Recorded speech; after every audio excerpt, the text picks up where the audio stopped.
നമസ്കാരം, ഏവർക്കും നമ്മുടെ പുതിയൊരു മാർക്കറ്റ് അനാലിസിസ് വീഡിയോയിലേക്ക് സ്വാഗതം. ഇന്ത്യൻ ഓഹരി വിപണിയിൽ ഇന്ന് വലിയൊരു ഗ്യാപ്പ് അപ്പ് ഓപ്പണിംഗ് ആണ് കണ്ടത്.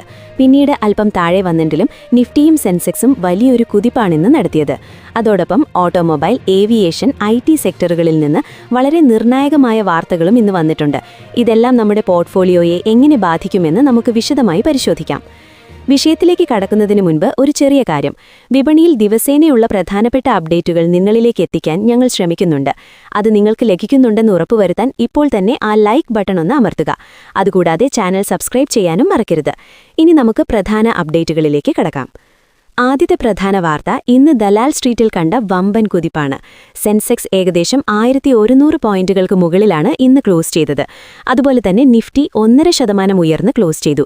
എന്തുകൊണ്ടാണ് വിപണിയിൽ ഇത്ര വലിയൊരു മുന്നേറ്റമുണ്ടായത്? പ്രധാനമായും 3 കാരണങ്ങളാണ് ഇതിനു പിന്നിലുള്ളത്. 1. ശക്തമായ ആഭ്യന്തര നിക്ഷേപം അല്ലെങ്കിൽ DII ഇൻഫ്ലോ. 2. റെക്കോർഡ് ഭേദിച്ച GST കണക്കുകൾ. 3. ആഗോളതലത്തിൽ നിന്ന് വന്ന് പോസിറ്റീവ് വാർത്തകൾ.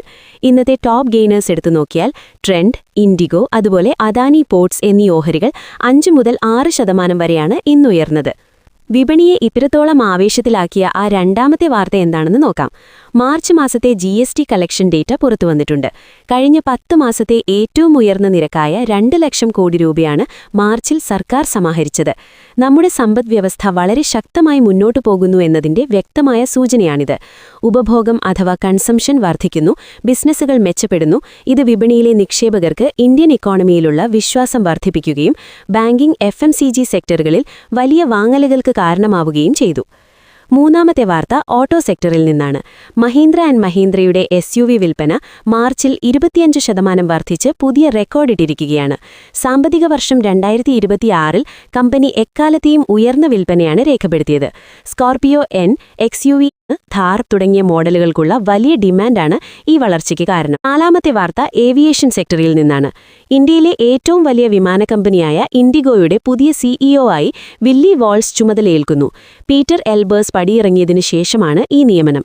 ഇന്റർനാഷണൽ എയർ ട്രാൻസ്പോർട്ട് അസോസിയേഷന്റെ മുൻ തലവനായ ഇദ്ദേഹം വരുന്നത് ഇൻഡിഗോയ്ക്ക് വലിയൊരു മുതൽക്കൂട്ടാണ്. ഇൻഡിഗോ ഇപ്പോൾ അവരുടെ രാജ്യാന്തര സർവീസുകൾ വർദ്ധിപ്പിക്കാൻ ശ്രമിക്കുകയാണ്. ഇതിന്റെ പശ്ചാത്തലത്തിൽ ഇത്രയും വലിയൊരു ഗ്ലോബൽ എക്സ്പീരിയൻസ് ഉള്ള വ്യക്തി തലപ്പത്തെത്തുന്നത് കമ്പനിയുടെ ഭാവി വളർച്ചയ്ക്ക് വളരെ നല്ലതാണ്. ഇന്നത്തെ വിപണിയിൽ ഇൻഡിഗോയുടെ ഓഹരികൾ 6%-ഓളം കുതിച്ചുയരാൻ പ്രധാന കാരണം ഈ വാർത്തയാണ്. അടുത്ത വാർത്ത IT മേഖലയിൽ നിന്നാണ്. പ്രമുഖ ടെക് കമ്പനിയായ ഒറാക്കിൾ ഇന്ത്യയിൽ ഏകദേശം 12,000 ജീവനക്കാരെ പിരിച്ചുവിട്ടു. മാത്രമല്ല, അടുത്ത ഒരു മാസത്തിനുള്ളിൽ വീണ്ടും ലേ ഓഫുകൾ ഉണ്ടാകുമെന്നാണ് റിപ്പോർട്ടുകൾ. ആർട്ടിഫിഷ്യൽ ഇന്റലിജൻസ് കാരണം ജോലികൾ ഓട്ടോമേറ്റ് ചെയ്യപ്പെടുന്നതും ആഗോളതലത്തിലുള്ള ചെലവ് ചുരുക്കലുമാണ് ഇതിനു പിന്നിൽ. ഇതുകൂടാതെ ആഗോളതലത്തിൽ നിന്നുള്ള BBC റിപ്പോർട്ട് ചെയ്ത ഒരു പ്രധാന വാർത്ത, മിഡിൽ ഈസ്റ്റിലെ സംഘർഷാവസ്ഥയിൽ പ്രത്യേകിച്ച് ഇറാൻ US വിഷയങ്ങളിൽ വലിയ അയവ് വന്നിരിക്കുകയാണ്. യുദ്ധസമാനമായ സാഹചര്യങ്ങൾ കുറയുന്നത് ആഗോളതലത്തിൽ ക്രൂഡ് ഓയിൽ വില കുറയാൻ സഹായിക്കും. ക്രൂഡ് ഓയിൽ വില കുറയുന്നത് ഇന്ത്യയെ സംബന്ധിച്ച് ഏറ്റവും വലിയ പോസിറ്റീവ് വാർത്തയാണ്. കാരണം നമ്മുടെ ഇറക്കുമതി ചെലവ് കുറയുകയും പണപ്പെരുപ്പം നിയന്ത്രണത്തിലാവുകയും ചെയ്യും. ഇന്നത്തെ കുതിപ്പിന് ഗ്ലോബൽ മാർക്കറ്റിൽ നിന്നുണ്ടായ ഈ ആശ്വാസ വാർത്തയും വലിയൊരു പങ്കുവഹിച്ചിട്ടുണ്ട്. ചുരുക്കി പറഞ്ഞാൽ GST കണക്കുകളും വാഹന വിൽപ്പനയും നൽകുന്ന ആത്മവിശ്വാസം വളരെ വലുതാണ്. യുദ്ധഭീതി നിലനിൽക്കുന്നതുകൊണ്ട് തന്നെ നാളത്തെ വിപണിയിൽ നിഫ്റ്റി ഈ മുന്നേറ്റം നിലനിർത്തുമോ എന്നതാണ് ഇനി നോക്കിക്കാണേണ്ടത്.